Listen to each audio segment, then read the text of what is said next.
Ini kan nampaknya Iran mulai menyerang kawasan Teluk begitu. Bagaimana kita membaca serangan yang dilakukan Iran di tengah kemudian memanasnya konflik dengan Amerika Serikat ini, Mas Julius? Boleh dinyalakan audionya, Mas Julius, belum terdengar suaranya. Baik, Ya. Mbak Dian. Ya, bagaimana kita memahami serangan Iran ke negara-negara Teluk ya, utamanya adalah Kuwait dan Bahrain. Iran sendiri berkali-kali menyampaikan bahwa ini adalah tindakan self defense. Artinya itu bukan inisiatif Iran yang melakukan serangan tersebut. Bukan Iran yang memulai, tetapi Amerika Serikat, dan itu sangat jelas disampaikan berkali-kali.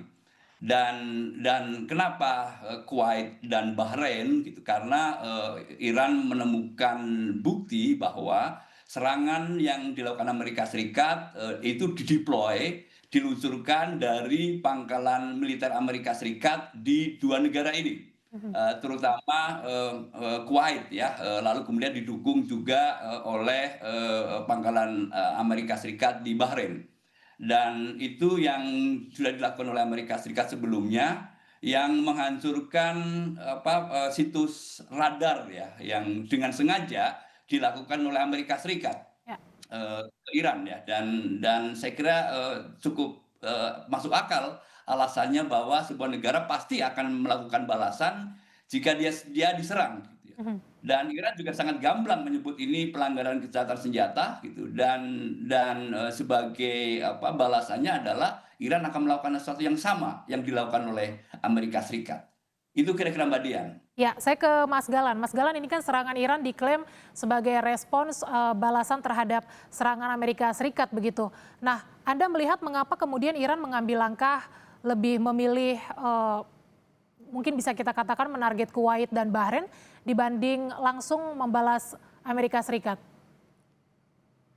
Iya, ini menjadi satu konteks yang sebenarnya sangat bisa dimengerti begitu.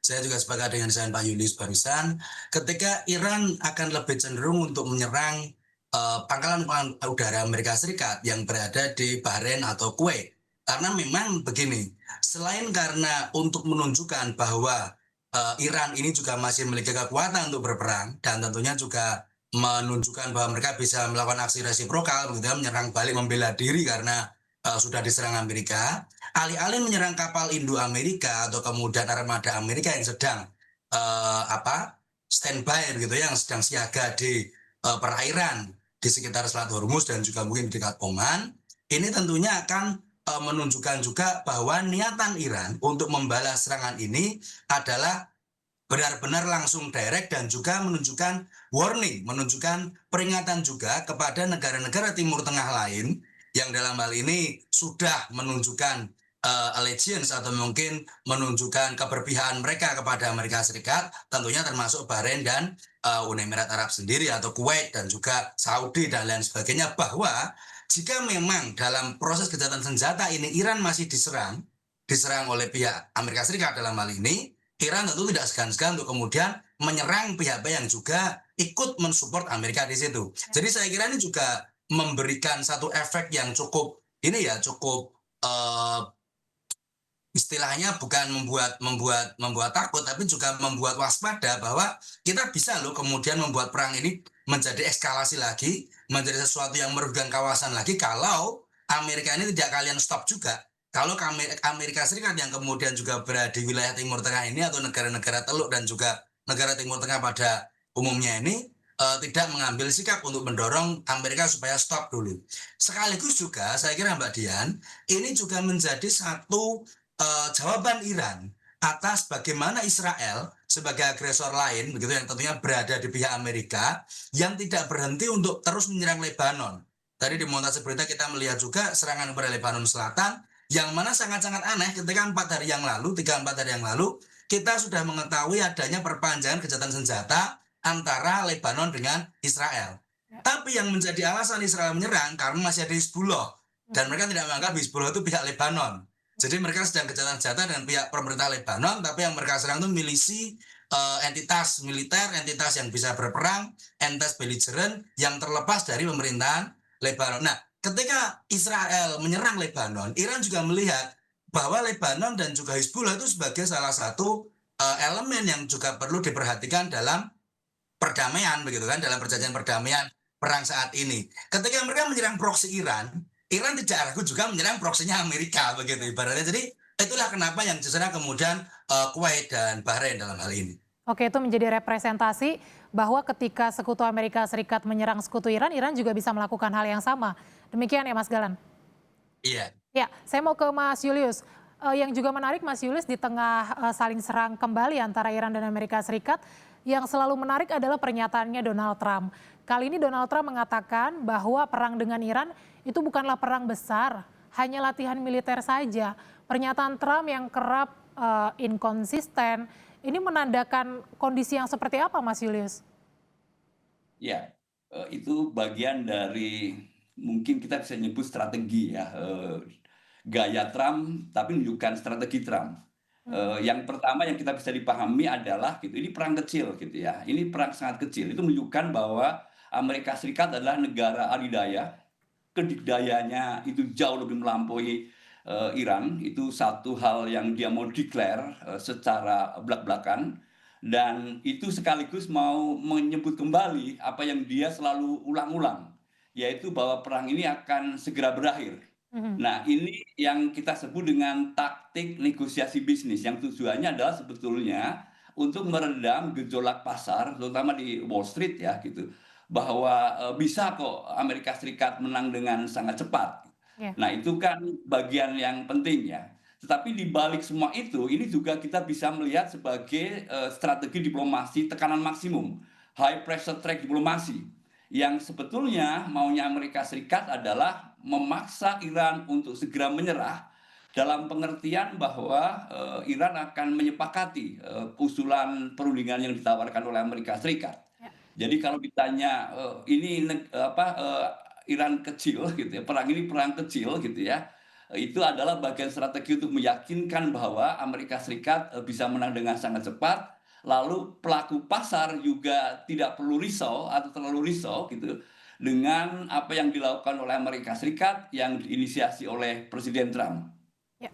Oke, Mas Galan tolong tanggapi itu. Apakah pernyataan Trump memang juga sebagai cywar kepada Iran, rivalnya, atau ini hanya sekedar komunikasi politik Trump saja kepada para pemilihnya supaya Trump tidak kehilangan popularitas begitu?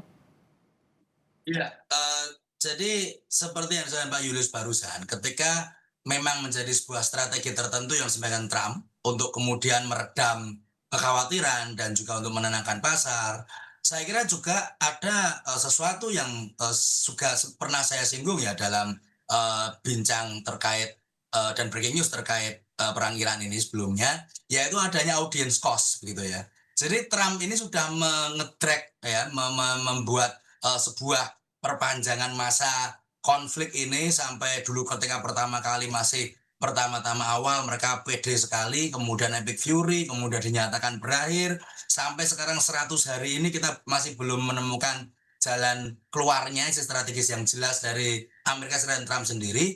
Saya kira audience cost atau mungkin sesuatu yang harus kemudian dikeluarkan, dinyatakan, atau kemudian dilakukan untuk memuaskan atau kemudian untuk bisa menenangkan penonton, menenangkan konstituen, menenangkan supporter Trump, baik itu terutama dari dalam negara Amerika Serikat sendiri, itu sudah sangat besar. Sehingga pernyataan yang dikeluarkan tentunya harus underplaying, tentunya harus kemudian mengesankan kalau ini itu sepele, ini tuh nggak masalah bagi seorang Trump, ini tuh nggak masalah bagi sebuah negara Amerika Serikat, negara adidaya, dikuasa, negara yang memang bisa memiliki kekuatan yang sangat besar gitu ya, negara hegemon begitu untuk kemudian memenangkan perang. Tapi kalau kemudian orang membandingkan ini dan melihat realitanya, saya kira justru resiko yang kemudian ditumpuk oleh Trump ini semakin tinggi juga. Ya ini yang jadi audience cost ketika kalau dia tidak bisa memberikan realita, menyatakan atau kemudian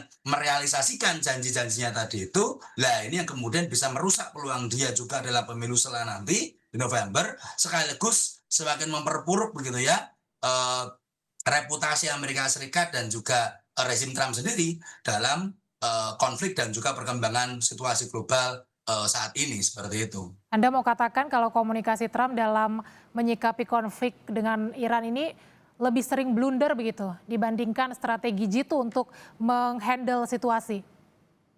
Ya, memang kelihatan kalau kita lihat itu tetap ini ya, pastinya tidak mungkin sebuah rezim negara besar itu melakukan strategi yang terkesan asal-asalan dan resiko blundernya besar. Saya kira juga mereka pasti punya perhitungan dan juga pasti memiliki satu ini rational choice sendiri begitu. Karena pastinya after all itu kan di atas semua ini pasti ada kepentingan nasional Amerika. Mereka ingin memiliki tujuan tertentu di kawasan.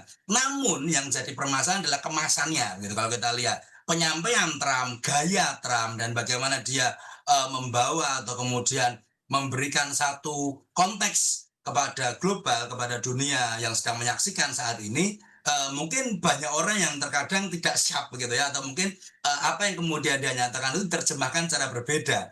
Bagaimana dia menggunakan truth social, bagaimana dia menggunakan media sosial yang mungkin tidak semua orang juga awam begitu, tidak juga menggunakan channel-channel yang lebih resmi dan meyakinkan. Kita selalu melihat perbandingan dari apa yang dinyatakan Trump dengan kemudian apa yang dirilis oleh Iran misalnya. Atau kemudian justru orang-orang kemudian membandingkan apa yang kemudian di cover oleh Trump itu lebih dari sisi sensasionalnya, lebih dari sisi bombastisnya begitu daripada sesuatu yang benar-benar mencerminkan kemajuan perundingan saat ini. Tapi jangan-jangan juga di situ adalah strateginya. Sehingga dalam hal ini kita hanya bisa ya observing, kemudian juga melihat apakah memang ini menjadi satu bagian skenario besar dari apa yang sedang disusun rezim Trump itu sendiri, atau ya betul kata Mbak Dian tadi, ya memang ini karena efek Trump, efek personalisasi dari dia yang kemudian justru bisa berujung ke blunder-blunder yang mungkin terjadi. Ya, Mas Julius, statement bombastis Trump ini selalu dipakai begitu ya selama konflik dengan Iran. Apakah Anda melihat bahwa memang komunikasi ini cukup efektif? Pertama untuk menekan lawannya Iran, dan kedua untuk meyakinkan sekutu-sekutunya dan juga mungkin warga Amerika Serikat. Efektif tidak komunikasi Trump ini? Ya, saya sepakat dengan istilah blunder tadi ya, dan Mas Galang saya kira sangat jelas ya bahwa akhirnya kan yang terjadi blunder ya. Gitu. Nah, kalau kita bicara dulu yang domestik dulu sebelum kita melihat Iran. Ya.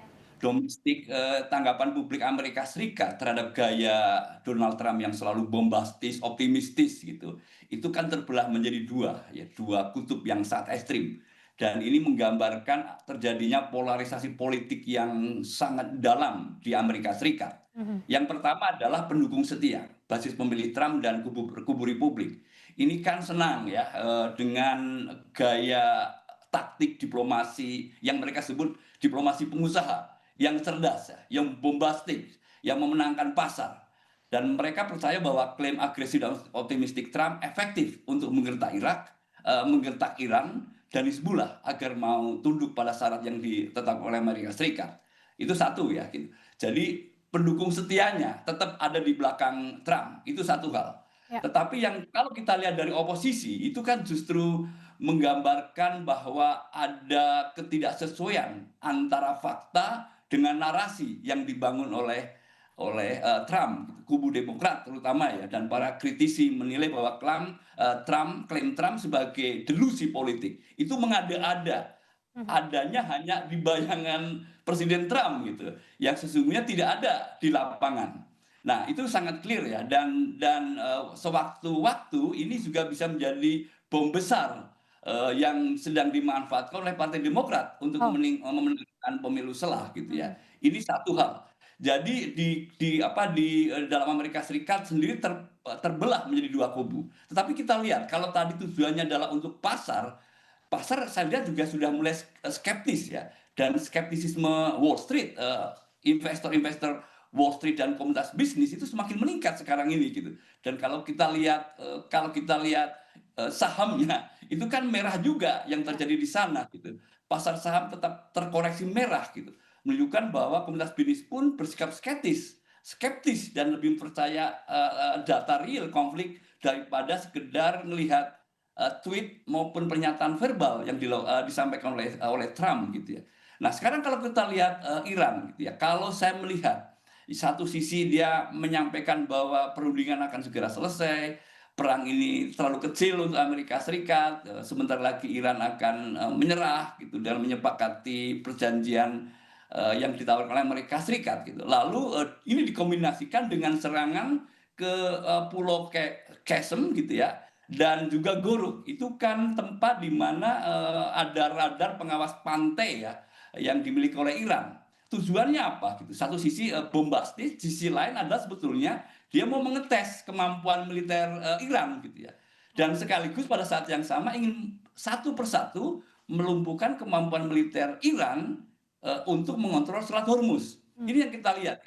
Tapi dengan alasan bahwa ada pelanggaran yang dilakukan oleh Iran terhadap gencatan senjata. Gitu. Semisal misalnya ada kapal yang bergerak mendekati pantai Iran, itu kan disampaikan oleh Amerika Serikat, sehingga legitimate serangan yang dilakukan oleh Amerika Serikat kedua radar pengawas pantai ini. Nah, pertanyaannya, apakah lumpuh gitu ya? Apakah Iran tidak mampu lagi membalas? Nah, ini menarik ya. Ini menarik justru yang kita sebut bahwa kampanye bombastis, narasi optimistis dan over optimistik itu keliru. Totally keliru ya gitu ya. Tidak betul sama sekali. Faktanya bahwa 7 rudal balistik bisa diluncurkan, masih diluncurkan dengan tingkat akurasi yang cukup tinggi gitu, sekalipun memang akhirnya bisa diintercept ya di Kuwait gitu ya. Nah seperti itu, tetapi paling tidak Iran berhasil menunjukkan bahwa narasi bombastis bahwa perang ini perang kecil yang dilawan adalah negara kecil gitu itu sangat keliru gitu. Jadi paling wrong gitu ya Presiden Trump. Menurut Anda Iran akan bereaksikah terhadap pernyataan Trump itu selain sudah menyerang pangkalan militernya di Timur Tengah, apakah Iran akan bereaksi untuk membuktikan bahwa pernyataan Trump itu keliru? Ya, nyatanya sudah bereaksi ya dengan mengirim rudalnya ya Ya. ke 2 pangkalan ya yang menjadi tempat di mana serangan yang dilakukan Amerika Serikat itu dilakukan ya ke Goruk dan Pulau Qasem tadi gitu. Ya. Dan ini kan membuktikan janji Iran gitu. Kalau ada serangan gitu akan dibalas serangan gitu. Dan balasan serangan menjadi sangat real gitu. Di basis militer. Lagi narasi yang dibangun oleh Iran adalah bukan menyerang Kuwait dan Bahrain, tetapi menyerang Amerika Serikat yang menguasai wilayah di 2 negara itu gitu. Ya. Itu sudah dibuktikan. Nah, kalau dilakukan serangan lebih masif lagi, saya kira Iran akan menunjukkan kemampuannya gitu ya, yang Amerika Serikat salah memprediksi gitu. Harapannya kan kalau radar pengawas pantai di Goruk dan Pulau Qasem itu dihancurkan, lalu kemudian kemampuan Iran untuk melacak lalu lintas kapal, termasuk mengantisipasi serangan rudal dari Amerika Serikat secara dini gitu ya, itu dengan mudah ya harusnya serangan Amerika Serikat berhasil gitu ya menghancurkan. Nyatanya kan enggak. Ternyata cukup banyak ya radar-radar yang bisa memantau pergerakan kemiliteran Amerika Serikat termasuk ke alat-alat tempur Amerika Serikat. Jadi pasti akan dibalas ya, Ya. Mbak Dian, pasti akan dibalas. Ya, Iran akan membalas kalau diserang, tetapi cenderung mengabaikan pernyataan-pernyataan Trump yang seringkali inkonsisten begitu ya. Saya mau ke Mas Galan. Lalu bagaimana Mas Galan, negara-negara Teluk ini akan merespon serangan terbaru Iran begitu, khususnya di Kuwait? Meskipun tadi Mas Julius mengatakan Iran kan hanya membalas Amerika Serikat dengan menyerang pangkalan militernya saja, tapi Kuwait mengklaim bahwa ada korban warga sipil. Apakah ini akan membuat sekutu-sekutu Amerika Serikat bereaksi? Reaksi tentu jelas Mbak Dian, tapi kemudian reaksinya sejauh apa? Nah ini yang menjadi pertanyaan kita semua. Sampai saat ini, meskipun dulu sudah pernah kemudian akhirnya ada pemberitaan terkait bagaimana Saudi juga pernah kemudian menyerang Iran begitu ya, karena terlepas dari dulu konflik bersenjata yang kemudian juga masuk ke wilayah Saudi, maka kemudian Saudi juga sempat menyerang, tapi memang tidak kemudian berkembang jadi full scale attack seperti itu. Tapi kalau yang sekarang, di mana fase gencatan senjata masih berlangsung, cuman masih ada serang-serangan seperti ini, atau dalam bahasa Amerika ini kocak sekali sebenarnya. Jadi ada istilah kan gencatan senjata ceasefire ya, istilah gencatan senjata ceasefire. Lah Amerika itu Trump itu menerjemahkan you cease we fire begitu. Jadi yang ngerem kamu aja, kita tetap menembak. Itu kan juga sebenarnya sangat tidak pas gitu ya. Nah Iran yang menyerang itu bisa diartikan sebagai tindakan membela diri. Lah, ketika kemudian Kuwait dan Bahrain dalam hal ini yang juga diserang, saya kira juga mereka dalam posisi yang serba salah ya, karena di satu sisi memang mereka sudah memiliki perjanjian pertahanan dengan Amerika Serikat untuk menggunakan wilayah mereka sebagai basis tentara, itu basis kemudian kekuatan militer Amerika Serikat sendiri juga. Sehingga kalau mereka kemudian menyerang di sini, dan kemudian Kuwait misalnya mengklaim ini ada korban sipil dan oleh karena kami harus menyerang, itu juga akan malah memperkeruh masalah. Karena beliau yang ada di situ adalah dilihat sebagai salah satu korban yang jatuh dalam skenario perang besar, perang yang terjadi di di Timur Tengah antara Amerika Serikat dan Iran tadi. Antara Amerika Serikat, Israel dan Iran tadi. Nah, makanya ketika kita melihat ini sebagai korban dari Kuwait, ini tidak bisa diklasifikasikan sesederhana itu begitu ya dalam konteks belligerent untuk keterlibatan dalam perang. Makanya untuk hal ini saya kira tidak akan berkembang menjadi sebuah full scale begitu ya, serangan fisik atau serangan real dari sekutu Amerika Serikat di kawasan, entah itu Kuwait atau Bahrain dan teman-temannya yang lain, tapi mungkin akan menjadi pressure point justru. Seperti tadi yang kemudian saya Pak Julius, ada maximum pressure di sini, yang ini juga terjadi, yang juga kemudian menimpa negara-negara Teluk terutama dan negara-negara Timur Tengah yang lain begitu ya, nggak di Teluk juga, yang kemudian melihat kalau kemudian negara Timur Tengah yang lain itu menjadi bargaining chip, menjadi satu istilahnya dalam posisi yang digunakan oleh Amerika untuk bisa masih jumawa. Kalau berani nih lawan saya punya teman banyak, dan Iran juga nggak segan-segan menyerang mereka karena melihat ya Anda temannya Amerika, terus ngapain saya harus ragu-ragu. Negara-negara tentunya juga tidak mau terkena sasaran serangan Iran dan bisa juga menjadi satu pihak yang bisa menekan atau kemudian bisa membawa perundingan atau perjanjian damai yang sedang digodok itu, yang sedang diinisiasi itu untuk bisa segera jadi. Nah, kemarin sempat ada berita-berita bahwa Trump sudah pernah menelpon via telekonferensi dari pemimpin-pemimpin negara-negara Timur Tengah dan sekitarnya, termasuk Mesir, termasuk Turki, termasuk Uni Emirat, Saudi, Qatar, dan lain sebagainya. Tapi juga belum ada perkembangan bagaimana selanjutnya. Karena kabar terbaru kalau itu ditekan ke PBB, ya malah justru makin lama lagi. Dan kalau PBB-nya nanti masuknya Dewan Keamanan, malah bisa diveto sama Amerika sendiri. Jadi agak memusingkan bagaimana kemudian seharusnya diambil reaksi dari negara-negara yang ada di Timur Tengah sendiri. Tapi paling tidak kita bisa hampir pasti ya, hampir masih sekitar 90% lebih tidak akan menuju ke arah reciprocal attack juga. Nanti kalau misalnya Amerika nyerang Iran, Iran nyerang Kuwait dan Bahrain, terus Bahrain Kuwait kemudian marah-marah, kemudian gantian nyerang lagi, wah ini nggak selesai, malah jadi berkembang eskalasi lagi. Saya kira untuk saat ini tidak akan ke arah sana, tapi yang jelas memang tentunya ada semacam pressure begitu bagi negara-negara Timur Tengah untuk bisa memastikan perdamaian segera terwujud. Pressure itu maksudnya akan berarti negara-negara Teluk tetap akan waspada atau seperti apa? Opini saya sendiri ya, Mbak Dian. Ini nanti mungkin juga mohon izin Pak Julius, nanti kalau semisal ada hal-hal yang sekiranya perlu dipertajam begitu. Kalau saya melihat sebenarnya pressure ini adalah bentuk dari, mungkin kita bisa melihat mungkin nanti akan adanya joint statement begitu, atau reaksi yang lebih kuat begitu yang harus dinyatakan oleh negara-negara Teluk, karena saya kira dan Timur Tengah yang lain ya, dan negara Timur Tengah yang lain, karena saya kira mereka juga sudah bosan dan mereka tahu sebenarnya yang membuat perjanjian damai ini nggak segera selesai itu siapa, ya sudah ada jawabannya kan, Israel begitu. Dalam konteks negosiasi, dalam konteks let's say dalam konteks perundingan begitu ya, perundingan menuju agenda perdamaian begitu, ada satu teori menarik dari seorang akademisi Stanford University, Pak John Statman, itu namanya spoiler teori. Jadi dalam sebuah perundingan perdamaian, dalam sebuah istilahnya negosiasi untuk mencapai satu titik temu yang kemudian deeskalasi, kemudian damai, itu pasti ada satu pihak atau beberapa pihak yang nggak ingin damai. Kenapa? Karena mungkin national interest dia, kepentingan nasional dia belum terpenuhi begitu ya, tujuan dia belum tercukupi ketika perang, atau dia lebih banyak ruginya, dia pasti ingin memperlama perang, atau justru malah nggak ingin damai sama sekali. Dalam skenario saat ini kita melihat itu di posisi Israel. Kenapa Israel tiba-tiba masuk? Ya karena ketika kemudian misalnya ada progres, kita mendengar Iran dan Amerika Serikat semakin mendekati perdamaian, tiba-tiba serangan di Lebanon Selatan, begitu kan? Padahal yang kocaknya adalah mereka barusan gencatan senjata juga.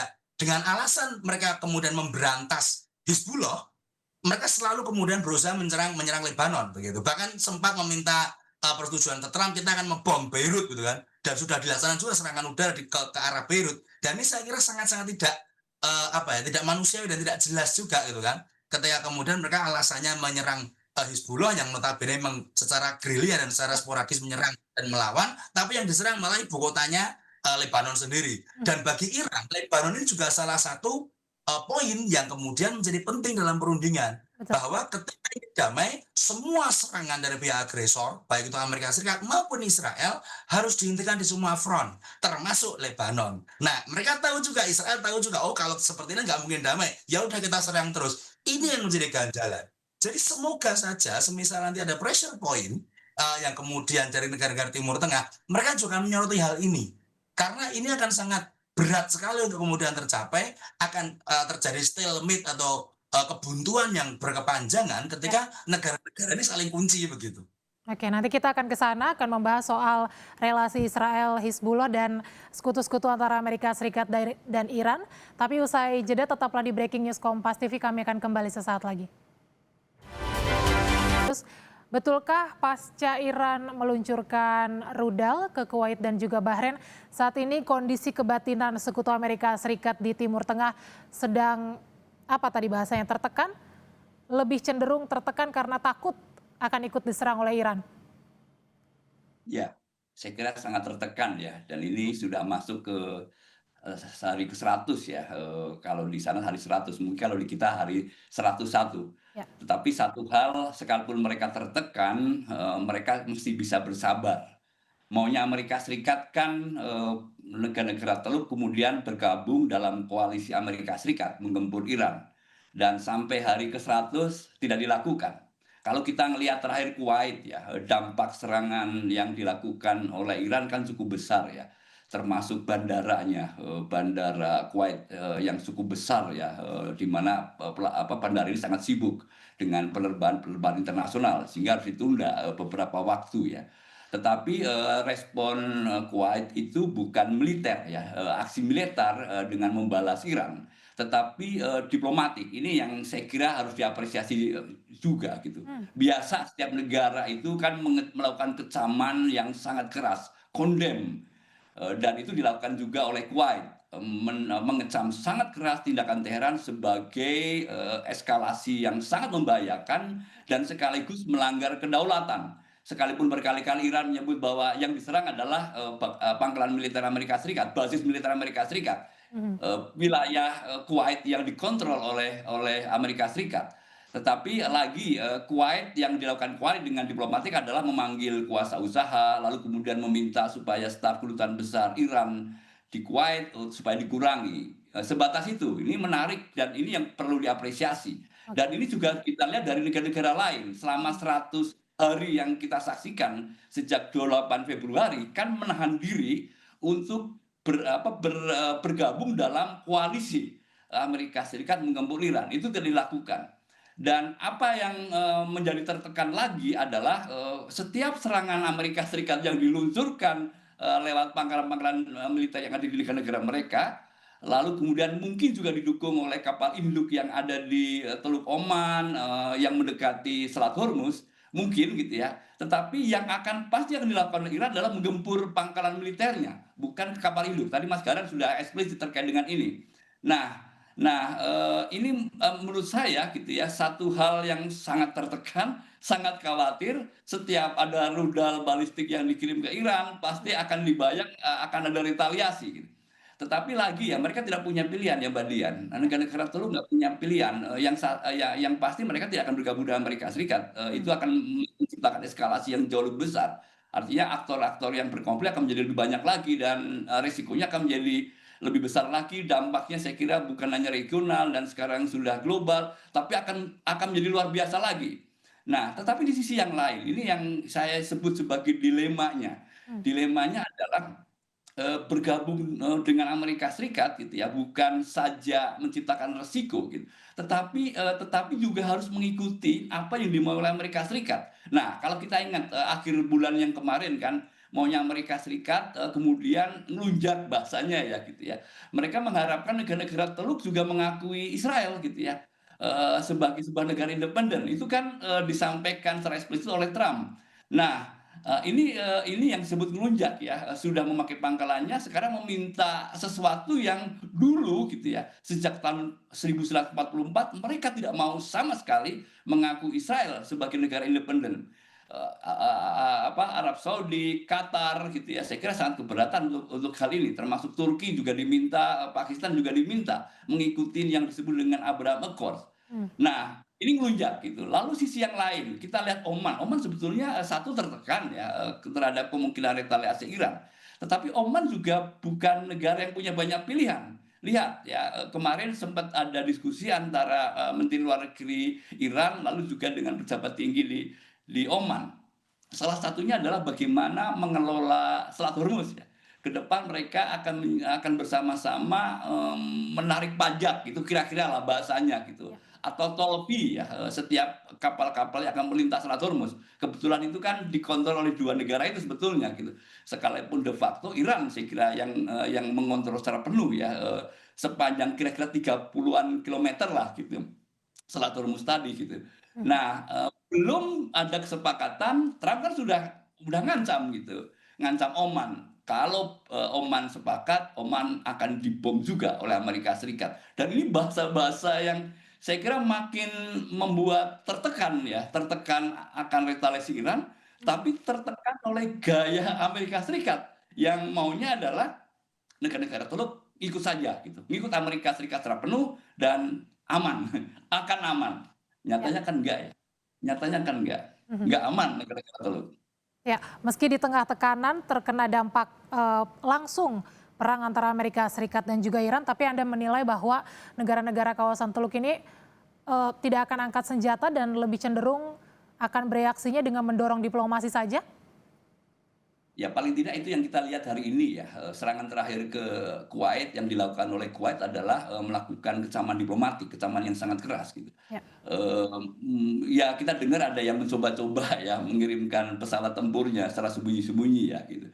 Tetapi faktanya kan tidak mendeklarasikan perang ya, itu satu hal yang kita catat gitu. Sebuah negara ketika dia melakukan serangan ke negara lain, dia akan mendeklarasikan. Itu persis yang disampaikan oleh Trump pada tanggal 28 Februari kan deklarasi, dan itu kita tidak temukan pada hari ini. Nah, yang saya lihat kok not likely ya gitu. Paling tidak hingga hari 100 ini tidak akan serta-merta memakai tindakan militer ya untuk melakukan retaliasi terhadap serangan retaliasi Iran atas serangan Amerika Serikat. Simple gitu ya. Dan kalau itu dilakukan memang akan dampaknya akan besar, termasuk bagaimana nanti membangun hubungan antara Iran dan negara-negara Teluk ini jauh lebih sulit ya.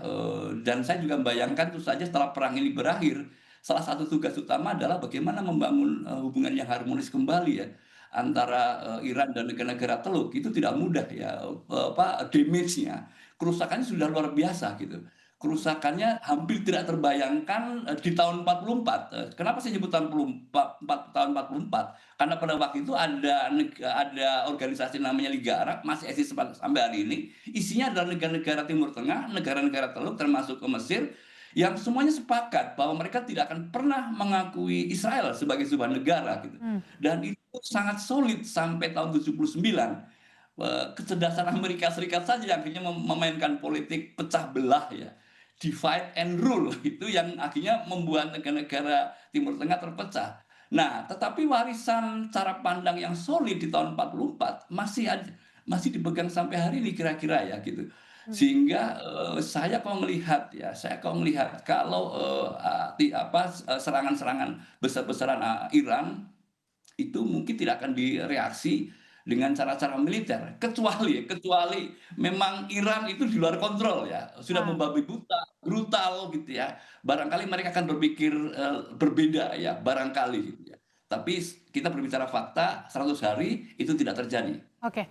Oke, negara Teluk masih bisa menoleransi serangan balasan Iran begitu ya Mas Julius. Saya mau ke Mas Galan, yang juga menarik Mas Galan, pemimpin tertinggi Iran juga akan menyampaikan kepada warganya untuk berhati-hati terhadap perang hibrida yang dilakukan Amerika Serikat dan Israel karena perang itu akan melemahkan ketahanan publik dan juga mempengaruhi pengambilan keputusan pemerintah. Apa maksudnya itu? Ya, jadi kita juga melihat apa yang kemudian menjadi ini ya debut atau menjadi momentum munculnya banyak sekali istilah-istilah baru, banyak sekali juga apa namanya kesannya itu sesuatu yang ini ya sesuatu yang belum pernah ada sebelumnya. Jadi keterbaruan dalam istilah perang. Sebenarnya tidak baru-baru amat, sudah banyak pakar, sudah banyak pengamat, analis yang juga berkomentar soal hal ini terkait banyak sekali ya kita sebelum kita ke hybrid warfare, sebelum kita ke perang hibrida begitu kita melihat ada perang asimetris yang tentunya sudah kita kenal gitu kan. Kita juga mengenal adanya perang digital, pada perang cyber, ada perang lain yang kemudian terbaru itu perang hibrida. Nah, hybrid warfare itu kan sebenarnya secara konteks itu adalah perang yang isinya itu kombinasi. Jadi mengkombinasikan antara traditional military force gitu ya, di mana ada serang-serangan, ada kontak senjata langsung, ada agresi langsung, dengan non-military method, non-military strategi. Jadi strategi perang yang kemudian direct tadi dikombinasikan dengan sesuatu yang mungkin lebih bersifat apa istilahnya non-military pada hakikatnya. Untuk tujuannya sama, untuk mendestabilisasi atau kemudian mengurangi ketahanan nasional seperti yang disampaikan oleh pemimpin ini ya dari Iran sendiri begitu pada rakyatnya. Contohnya apa? Jadi termasuk cyber attack begitu ya, serangan-serangan hacker dan sebagainya, fake news, termasuk juga tekanan ekonomi, kemudian operasi-operasi intelijen, kemudian operasi rahasia begitu, dan juga tadi bagaimana kemudian adanya pernyataan yang monumental, yang bombastis, yang kemudian selalu berusaha di-up oleh pihak-pihak penyerang yang kemudian tujuannya untuk mendownplay atau menurunkan semangat dari pihak yang sedang bertahan seperti itu. Nah, ini salah satu bentuk paling simpel atau bentuk paling gampang dari hybrid warfare. Yang salah satu elemennya tentunya mengandung disinformasi. Inilah juga yang mungkin terkadang kita harus melihat bagaimana kemudian media yang memberitakan dari perang Amerika Serikat dan Iran ini merangkai kata-kata dan juga melaporkan. Kalau kita mau lihat yang real time gitu kan, kita kan sudah bisa melihat banyak dari media Timur Tengah itu sendiri, sangat terlihat perbedaan dan juga istilahnya narasi yang dimunculkan begitu. Kalau kita melihat media-media dari Channel 14 misalnya di Israel pastinya sangat nasionalis dan pro Amerika, pro Israel sekali, kemudian mendiskreditkan kemampuan Iran dan juga Lebanon dan sebagainya. Ini sudah sangat jelas, gampang saya dilihat. Kemudian media Iran di satu sisi juga pasti juga tentunya akan memberikan berita-berita yang nasionalis dan juga condong ke arah Iran dan perlawanan. Tapi kalau kita melihat media-media di Amerika Serikat, media-media yang kemudian bisa diakses oleh publik global dengan lebih mudah, kantor berita negara lain yang mungkin secara tidak langsung tidak berhubungan dengan perang, tapi karena mereka terlibat, jadi kita juga bisa melihat tendensi pemberitaannya kemana. Ini juga sebenarnya kalau itu disusupi oleh intelijen salah satu negara, itu juga bisa menjadi bagian dari perang hibrida, perang hybrid warfare ini, karena salah satunya disinformasi. Nah, ini yang sebenarnya sedang apa istilahnya, dimunculkan atau kemudian dikabarkan oleh para pemimpin Iran kepada rakyatnya, karena memang yang paling sedang mengancam begitu yang pertama tekanan ekonomi pressure, karena ya meskipun Iran sangat bisa melawan dan masih bisa bertahan sampai maunya sampai kapan kita ladeni begitu kan kata Iran, tapi tentunya mereka tidak bisa melupakan pihak-pihak yang juga terdampak, dalam hal ini warga atau rakyat yang pastinya juga mengalami masalah terkait logistik misalnya, sembako misalnya. Ini juga menjadi permasalahan supaya mereka tetap ini ya, tetap teguh gitu, tetap percaya pada negara mereka. Setelah economic pressure juga kemudian ada tadi itu disinformasi yang kemudian muncul. Sangat menjadi satu hal yang berbahaya ketika kita melihat statistik. Saat ini korban perang yang terjadi di Timur Tengah ini antara Amerika Serikat melawan Iran yang kemudian gugur di pihak Iran, dan kemudian korban perang yang gugur di Lebanon akibat serangan Israel itu sudah lebih banyak yang di Lebanon. Sehingga kemudian menunjukkan bahwa ada semacam shifting, bahwa yang ternyata yang lebih jadi banyak korban itu Lebanon loh.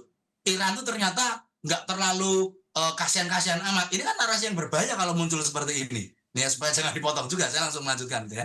Jadi hal seperti ini yang kemudian harus diwaspadai. Jadi Oke. jangan sampai kita lihat, jangan banyak-banyakan korban. Satu korban gugur di perang saja itu sudah luar biasa, tragedi itu, tragedi kemanusiaan yang luar biasa. Tidak perlu ketika ada korban jiwa, nyawa manusia terbuang sia-sia karena kepentingan negara tertentu, itu sesuatu yang sudah sangat tidak bisa dibenarkan. Tapi kalau kita melihat narasi berita bahwa pemberitaan 3.593 orang di Lebanon menjadi korban dari serangan Israel dibandingkan dengan 3.468.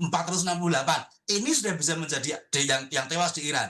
Ini sudah bisa menjadi alat dari perang hibrida tadi. Jadi saya kira tidak berlebihan kalau kemudian pemimpin tertinggi Iran itu memberikan warning, memberikan amanat begitu pada rakyatnya supaya kemudian jangan sampai kita goyah, jangan sampai kemudian kemudian istilahnya terserang oleh musuh baik secara fisik maupun secara non fisik tadi. Ya, berarti Iran melihat bahwa perang hibrida ini jauh lebih berbahaya dibandingkan berhadapan dengan militer Amerika Serikat, ya Mas Galan?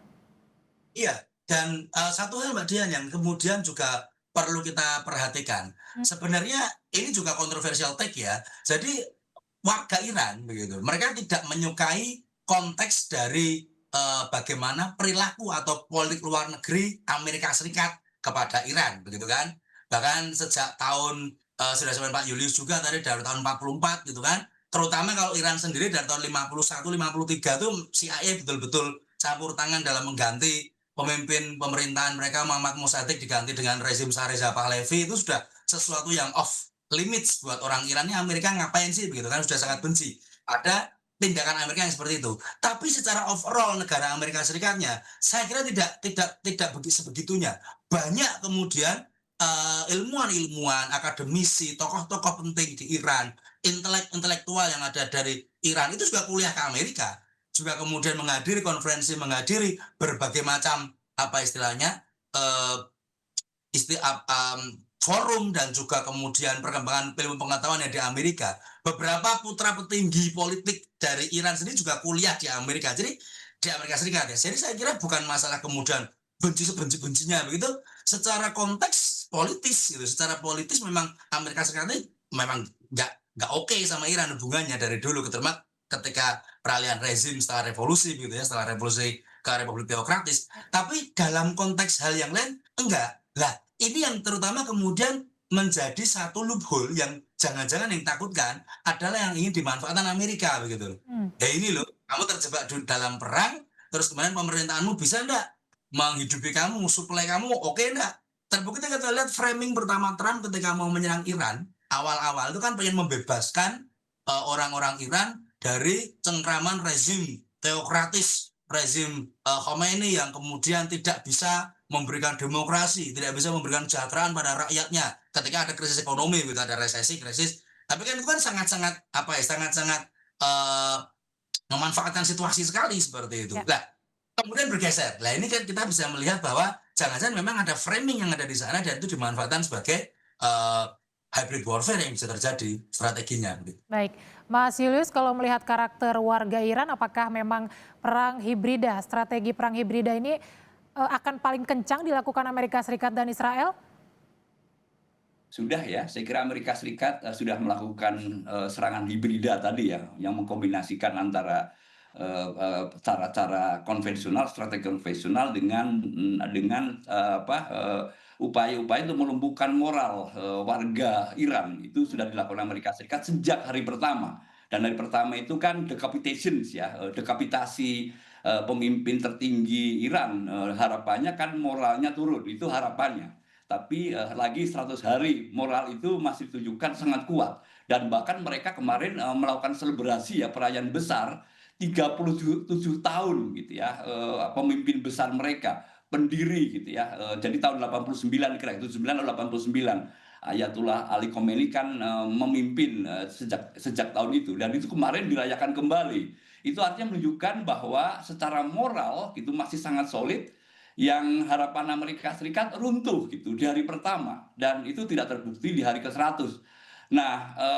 Apakah terus dilakukan terus? Ya, akan dilakukan terus oleh Amerika Serikat dengan melumpuhkan perekonomiannya. Tadi disebut ya, blokade militer Amerika Serikat di sekitaran Selat Hormuz itu kan strategi juga memang caranya masih militer, tetapi tujuannya adalah ekonomi. Hmm. Hari ini saya juga melihat ya beberapa media internasional memberitakan tentang inflasi yang semakin tinggi, hidup yang semakin sulit gitu ya, di Teheran dan juga di kota-kota yang lain. Itu kan di blow up. Dan berita-berita seperti ini yang ingin didengar lebih banyak lagi oleh Presiden Trump dan jajaran kepemimpinannya gitu, termasuk Partai Republik. Nah, itu kan gitu ya, tinggal nunggu lagi gitu ya. Kalau tidak minggu ini gitu ya, selalu mereka bilang siap 60 hari ke depan. Gencatan senjata kan maunya 60 hari berikutnya. Dan bahkan hitungannya sampai September. Dan itu menunggu kebangkrutan ekonomi yang dilakukan yang akan terjadi di Iran ketika blokade akan dilanjutkan. Ya. Jadi nanti misalnya Selat Hormuz dibuka kontrolnya, bukan berarti blokade Amerika Serikat akan dibuka serta merta. Itu kan nggak akan dilakukan, dan itu juga disampaikan hal yang sama gitu. Tapi berhasil enggak ya Mbak Dian ya. Berhasil enggak? Mereka sudah lebih dari 7 tahun saya kira ya, hidup di bawah tekanan internasional, diisolasi, dan mereka survive. Hmm. Dan untuk negara kecil, survive itu kemenangan ya gitu. Semakin lama perang, itu indikator bahwa mereka berhasil ya melawan negara super adidaya ya gitu. Dan itu adalah wujud kemenangan. Dan itu yang sekarang sedang dimainkan dan diupayakan dengan sungguh-sungguh melawan strategi perang hibrida yang dilakukan Amerika Serikat. Tetap solid, tetap kuat, moralnya mantap matang, 8 juta orang siap menjadi volunteer, sukarelawan di lapis terakhir nanti gitu. Sebelum lapis paling terakhir itu kan Mujtaba Khamenei ya, pemimpin tertingginya itu lebih terakhir, dan mereka akan ada di depannya 8 juta orang ini. Lagi ya, saya kira strategi hibrida tadi saya kira nggak akan efektif gitu yang dilakukan Amerika Serikat ke Iran. Oke, 100 hari berperang terbukti rakyat Iran masih terus solid begitu. Lalu bagaimana respons Amerika Serikat dan juga Israel pasca Iran menyerang Kuwait dan juga Bahrain? Kita akan bahasnya usai jeda, tetaplah di Breaking News Kompas TV. Terlebih dahulu, Mas Galan, bagaimana ini Amerika Serikat dan juga Israel akan merespons serangan terakhir Iran ke Kuwait dan juga Bahrain? Apakah ini akan menjadi bahan legitimasi Amerika Serikat Israel untuk kembali gencar menyerang Hizbullah misalnya, sekutu Iran? Bisa sekali, dan memang dari apa yang kemudian bisa kita lihat ya dan bisa kita amati dari perkembangan situasinya, memang untuk yang secara aktif masih menyerang dan secara aktif masih memiliki kepentingan dan juga hasrat untuk bisa menghancurkan begitu dalam tanda kutip kekuatan musuh yang mereka pandang musuh begitu ya, itu ya memang Israel. Dalam hal ini mereka berusaha memberikan framing bahwa Hizbullah ini entitas yang sangat berbahaya, tidak hanya bagi Israel dan bagi kawasan begitu. Mereka menggambarkan seperti itu, sehingga serangan yang kemudian masih akan mungkin sangat terjadi itu lebih di front Lebanon, di mana itu diinisiasi oleh Israel yang menyerang Hizbullah, terlepas dari gencatan senjata yang katanya memang sudah disepakati oleh Israel dengan pemerintah Lebanon. Ini kemudian menjadi satu situasi yang sangat rumit, karena kemudian membutuhkan ikut sertanya atau partisipasi dari pemerintah Lebanon untuk dapat menghilangkan ancaman atau kemudian dalam tanda kutip memberantas ancaman keamanan yang terjadi di kawasan mereka sendiri. Yang sama dengan berujung ke perang sipil kalau kemudian pemerintah Lebanon ikut memusuhi Hizbullah. Jadi akan sangat susah juga. Israel terus menyerang wilayah Lebanon, pemerintahnya tidak kemudian meretaliasi Israel, karena yang kemudian disampaikan Israel adalah mereka memerangi Hizbullah begitu. Sementara negara-negara Timur Tengah yang lain juga tidak bisa kemudian langsung ikut campur karena akan memperkeruh suasana juga. Meanwhile, Iran juga masih ada di satu sisi dan selalu bersiap untuk retaliasi ketika mereka diserang. Jadi ini situasi saling kunci yang saya kira memang menjadi inti dari kerumitan masalah saat ini. Bagaimana kemudian ada negara yang bisa dalam tanda kutip legowo begitu ya, untuk melepaskan kepentingan nasional mereka yang atau mungkin menurunkan ekspektasi pencapaian target diplomatik atau target kepentingan nasional tadi untuk bisa dibicarakan dan mencapai perundingan damai yang tentunya pasti bermanfaat luar biasa untuk kawasan dan juga untuk global. Namun ya tadi jalan ini sangat rumit ya, sangat susah begitu, sekaligus after peace negotiation, after setelah dicapainya perjanjian damai tadi, bagaimana cara maintain perdamaian itu? Karena mungkin peacemaking is a thing gitu kan, membuat perjanjian damai sudah bisa ada cara-caranya, sudah bisa dicapai, tapi peacekeeping yang akan jadi susah. Hmm. Bagaimana negara-negara yang tadi sudah disinggung oleh Pak Yulis juga, bagaimana ini negara-negara yang sudah memiliki distrust sangat tinggi antara satu sama dan yang lain, negara A komplotannya B punya distrust dengan negara C di seberang, negara C pernah diserang, dia nggak akan pernah mau lagi percaya dengan kekuatan asing dan lain sebagainya. Ini menjadi sesuatu yang sangat simpang siur dan mungkin membutuhkan aktor-aktor internasional yang juga kuat untuk kemudian bisa masuk ke sana. Ya. Oke, Mas Julius, bagaimana ini serangan Iran ke Kuwait dan Bahrain? Apakah akan dijadikan kesempatan oleh Israel untuk agresif menyerang Lebanon atau Hizbullah? Ya, ada atau tidak serangan Iran ke negara-negara tetangga gitu. Israel akan melakukan serangan luar biasa gitu ya ke Lebanon.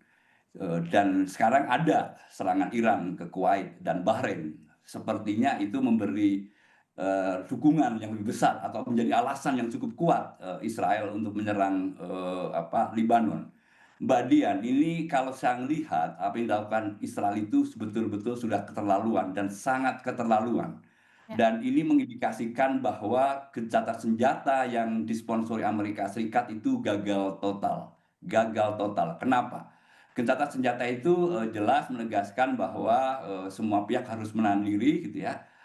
Tidak melakukan agresi gitu militer gitu ya, tidak melakukan pergerakan lebih lanjut gitu ya ke wilayah lebih dalam, dan nyatanya Israel melakukan itu gitu. Menguasai cukup luas sekarang, sekira 6% sampai 10% dan targetnya 20% dari wilayah Lebanon. Tetapi yang lebih keterlaluan lagi adalah sekarang bukan hanya memerangi Hizbullah, tetapi memerangi tentara resmi dari Lebanon. Serangan terakhir dalam 3 hari terakhir ini betul-betul mengecewakan seluruh dunia dan bahkan Trump sendiri gitu ya, menewaskan perwira ya yang cukup tinggi ya, perwira tinggi militer Lebanon ini resmi nih meninggal gitu ya, dan termasuk juga 12 orang yang lain, 3 anggota militer resmi Lebanon ya, salah satunya berpangkat brigadir jenderal itu meninggal. Coba gitu ya, ini apa tidak keterlaluan ya gitu, menyerang tentara resmi ya, tentara nasional Lebanon gitu. Nah, Trump sendiri marah gitu dan sangat marah gitu sampai keluar kata-kata yang memang tidak patut disampaikan oleh pemimpin dan itu bocor ya ke media-media internasional. Sangat marah besar dan itu disampaikan ke Netanyahu gitu ya. Tolong dong jangan serang Beirut ya. Ini kan mulai bicara soal pinggiran selatan ibu kota Lebanon, makin dekat lagi nih gitu ya. Alasan dari Israel selalu klasik ya, karena Hizbullah menyerang Israel Utara gitu. Lalu asal serangan juga akan dikejar gitu. Itu dilakukan oleh Israel. Tetapi lagi ya, ini sangat mencederai gencatan senjata yang sudah disponsori Amerika Serikat, dalam hal ini itu saja Trump sendiri. Lalu reaksi Netanyahu seperti apa gitu ya? Lagi ya, kan sebelumnya nyebut bahwa telah menginstruksikan angkatan bersenjata Israel untuk makin masuk ke dalam sampai musuh Hizbullah habis. Persenjataannya dilucuti. Itu kan maunya Netanyahu dan itu disampaikan gitu ya. Memang sempat redup yang kita dengar ya, sempat redup setelah dimarahi oleh Trump gitu ya. Tapi lagi ini Trump sendiri gagal saya kira untuk menaklukkan kepala ular ini, kepala ular Israel nih gitu, yaitu si Netanyahu. Kenapa begitu? Karena Netanyahu dikelilingi juga oleh orang-orang yang memang haus perang, yang punya pandangan bahwa ya ini harus dilakukan oleh Israel gitu ya untuk menguasai tetangga-tetangganya supaya Israel aman gitu. Nah, ini ada dari sayap kanan ya yang ekstrim yang bahkan meminta supaya Netanyahu jangan tunduk kepada Trump. Nah, ini kan bahaya lagi nih. Sangat bahaya. Menteri Pertahanan Israel Katz misalnya gitu ya, bahkan ekstrim menyebut narasi gencatan senjata yang dibangun Trump itu omong kosong ya, bahasanya mungkin bukan omong kosong, tapi seharusnya tidak diikutin gitu ya, karena itu kalau itu diikutin akan membahayakan keamanan Israel, termasuk kemudian juga menolak Netanyahu untuk melakukan kompromi dengan pemerintah Lebanon, apalagi itu saja Hizbullah. Nah, ini yang saya kira situasi yang sangat sulit ya gitu ya, yang kita harus ngakui gitu ya. Tadi Mas Gala nyebut dengan sangat baik spoiler gitu ya. Dalam diplomasi, dalam negosiasi ada spoiler dan spoiler itu sangat keterlaluan gitu. Trump menyebut dengan eksplisit dia sedang mengupayakan kesepakatan dengan Iran dan Iran sangat jelas bahwa gencatan senjata yang disepakati dengan Amerika Serikat itu juga berlaku gencatan senjata Israel dengan Lebanon gitu. Itu sudah sangat eksplisit. Ya. Dan begitu itu diangkat lagi gitu ya, sudah mentah lagi perundingannya dan cukup begitu ya. Siap untuk meninggalkan meja perundingan Iran karena perilaku dari si Netanyahu ini gitu ya, yang sudah sangat keterlaluan. Mhm. Mas Galan, kalau Israel kerap tidak sejalan dengan Amerika Serikat, pertanyaannya apakah Amerika Serikat, khususnya Donald Trump ini masih mampu mengendalikan kebijakan militer Israel, khususnya mengendalikan Netanyahu dalam menguasai atau berperang dengan Hizbullah? Mengendalikan ini kosakata yang cukup menarik. Saya kira kalau kita bicara mengendalikan, harusnya ya mampu ya, wong secara sponsor perang yang besarnya, mungkin pihak patronnya dalam perang ini kan pasti Amerika Serikat. Di mana kita bisa kemudian berasumsi, dan saya kira juga tidak hanya malam ini kita kemudian berasumsi bahwa apa yang dilakukan Trump saat ini untuk menyerang Iran dan sudah dirapalkan banyak orang, itulah janji politik.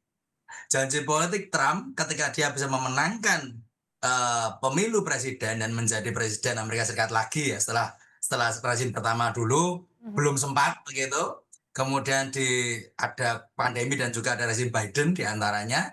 Terus sekarang Trump jadi presiden lagi. Salah satu deal politik dengan lobby-lobby pro Israel atau lobby-lobby kanan jauh ya, lobby-lobby dari Partai Likud dan sebagainya. Kalau di Amerika kita mengenal ada AIPAC itu ya, American Israel Public Affairs Committee. Kemudian ada macam-macam, CUFI, ada kemudian banyak sekali lobby-lobby yang memang diindikasi mensupport Trump, kampanye Trump dan menjadi presiden yang dengan rezim kedua dia adalah untuk menyerang segala macam ancaman yang muncul di kawasan Timur Tengah yang bisa mengancam Israel.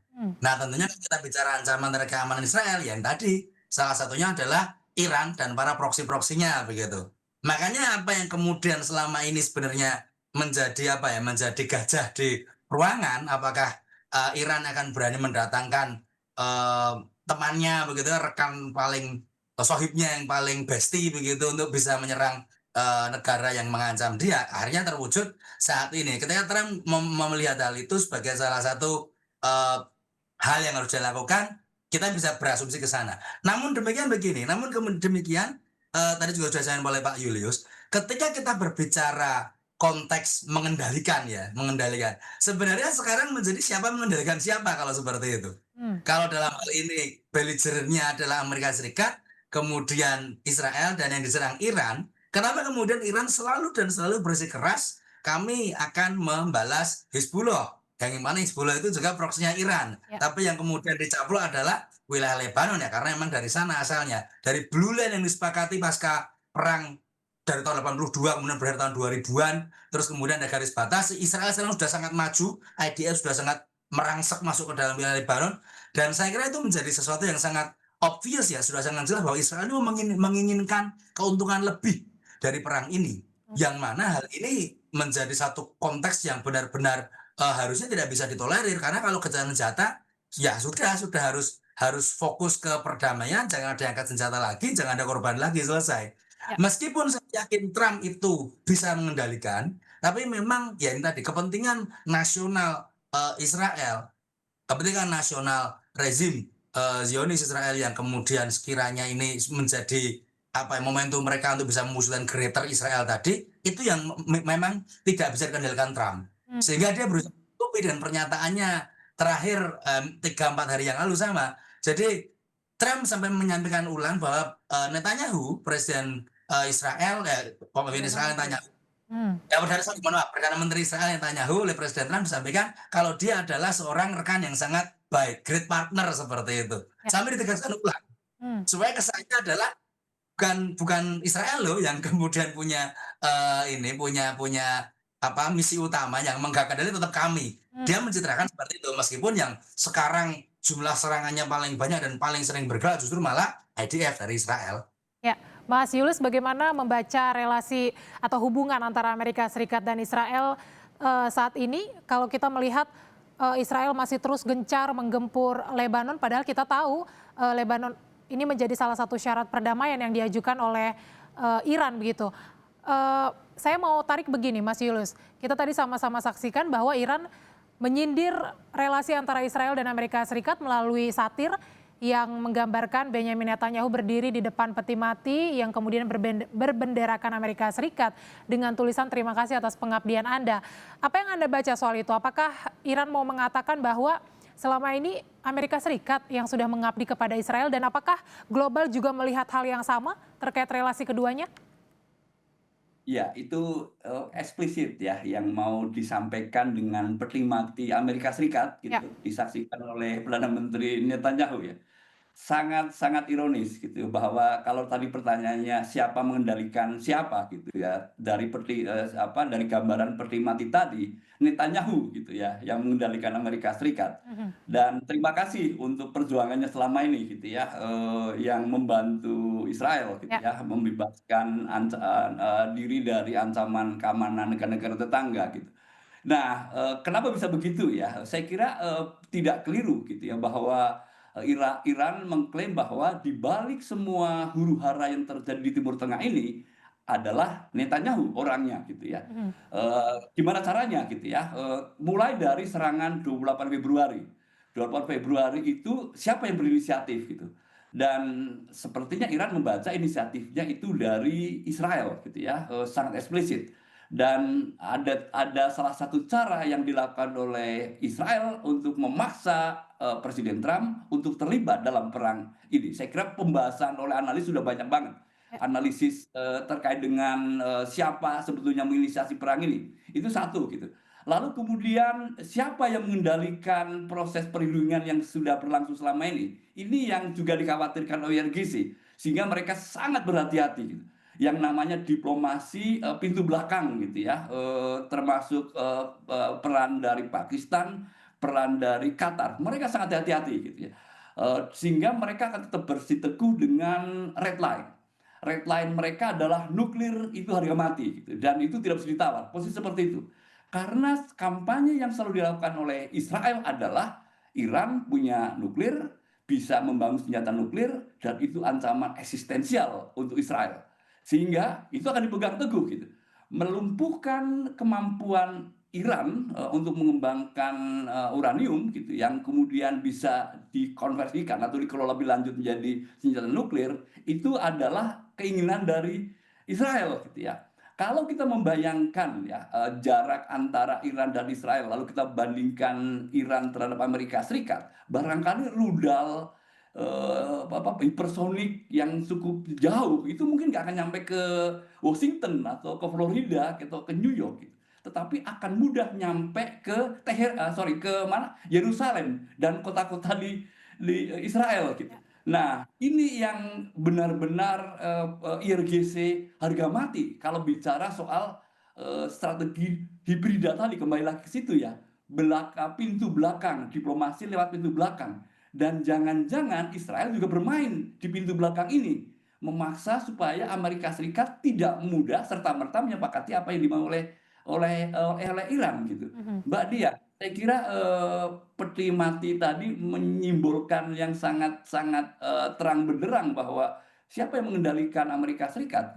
Yang mengendalikan Amerika Serikat adalah Perdana Menteri Netanyahu. Oke, bisa kita baca bahwa sesungguhnya aktor utama dalam perang ini adalah Israel, begitu ya. Amerika Serikat dan Iran justru dijadikan alat untuk bisa memenuhi agenda internalnya Israel. Apakah Anda melihat bahwa global juga memandang hal yang sama? Iyalah gitu ya, iyalah gitu.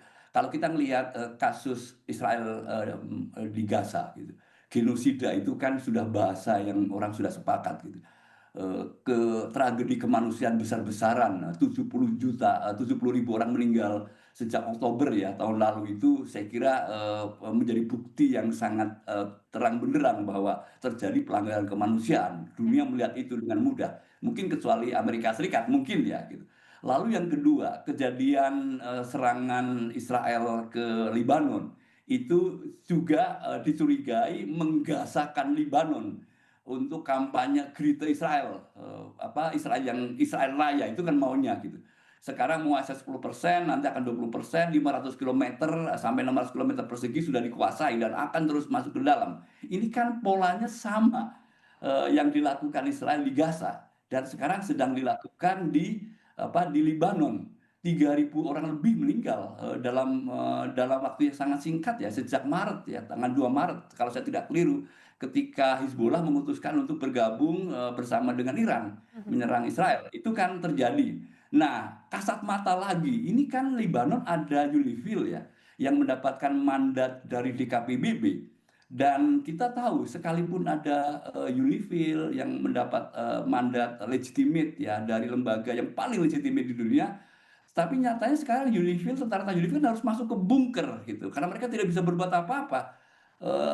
Blue line, garis biru yang mereka harus jaga gitu ya, porak-poranda oleh perilaku Israel yang sangat jahat masuk gitu, termasuk kemudian mengumumkan tolong masyarakat Libanon segera mengungsi gitu ya ke wilayah-wilayah gitu. Ini kan polanya sama dengan di Gaza waktu itu ya gitu. Ya.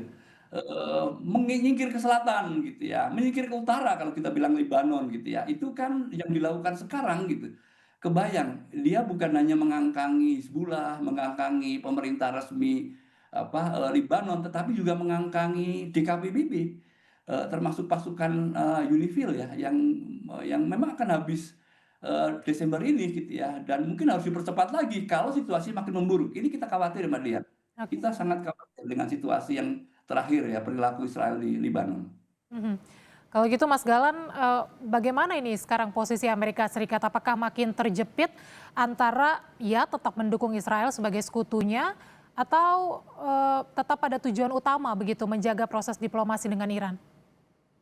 Ya, saya kira untuk saat ini Amerika akan bernavigasi untuk bisa memenangkan sesuatu yang lebih aman di depan mata begitu ya. Jadi kembali ke satu fenomena yang hanya memang terjadi di rezim Trump ini, baik di Trump yang pertama dulu atau yang sekarang, yaitu short term win istilahnya. Jadi dia berusaha mencapai kemenangan atau berusaha mencapai sesuatu yang bisa dia banggakan dalam waktu singkat, ya untuk mendukung image dia, tapi tidak dalam jangka panjang karena kita nggak tahu gimana. Saat ini prioritasnya adalah bagaimana kemudian bisa ada exit strategis yang Amerika bisa saving face, tidak kelihatan rugi-rugi amat begitu meskipun duitnya udah banyak keluar di Timur Tengah di perang Iran ini, dan juga bisa menyelamatkan muka rezimnya di dalam negeri, kemudian bisa membereskan masalah tekanan ekonomi dan juga support dari rakyatnya dan juga dari politisi Partai Republik sendiri bahkan, karena seperti kita tahu ini mungkin melipir sedikit ya apa yang kemudian dilakukan Amerika sekarang itu. Kita kembali ke akhir adegan, kembali ke scene di mana ketika Trump menyatakan tadi kalau perang Iran ini hanya latihan militer, hanya praktis saja, hanya training aja gitu kan. Forumnya itu adalah forum roundtable pertanian Amerika, roundtable American Agriculture. Jadi yang tadi backgroundnya hijau-hijau tadi itu ada tulisan American Agriculture, itu di Wisconsin. Dan memang salah satu basis massa terbesar dari Partai Republik dari rezim Trump adalah penduduk di rural, di suburban ya, jadi di pinggiran, di daerah pertanian, daerah negara bagian yang mungkin tidak metropolis, itu malah justru support Trump. Nah, ini terlihat ketika Trump sendiri langsung hadir, dan itu wajar ya, dia berusaha untuk memelihara konstituen dia, memelihara suara-suara yang mendukung dia. Dan pernyataan terkait perang disampaikan di roundtable pertanian itu kan menunjukkan kalau sebenarnya dia care begitu.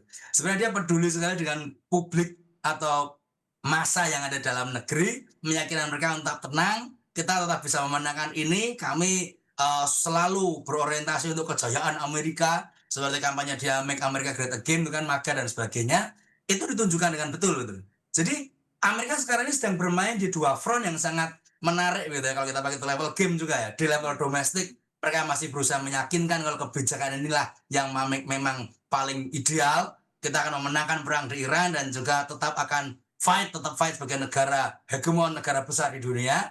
Di level global mereka juga kemudian kami masih punya kontrol, kami memang yang memegang kendali, yang kemudian nanti akan menyelesaikan permasalahan Selat Hormuz ini, yang kemudian akan bisa keluar dari ini secara elegan dan sebagainya. Selalu narasi yang dimunculkan dan target utamanya kalau saya lihat ya tentunya mereka akan berusaha securing, oke, Iran akan tidak diserang, kemudian pasukan yang ditarik mundur berangsur-angsur begitu, tapi untuk soal nuklir sama yang lebih penting lagi misalnya terkait pelepasan aset dan sebagainya mungkin harus ada rentang waktu yang lebih panjang untuk bisa menentukan itu. Sebenarnya mungkin sudah sampai ke level yang lebih detail soal poin-poin yang bisa disepakati di perundingan ini.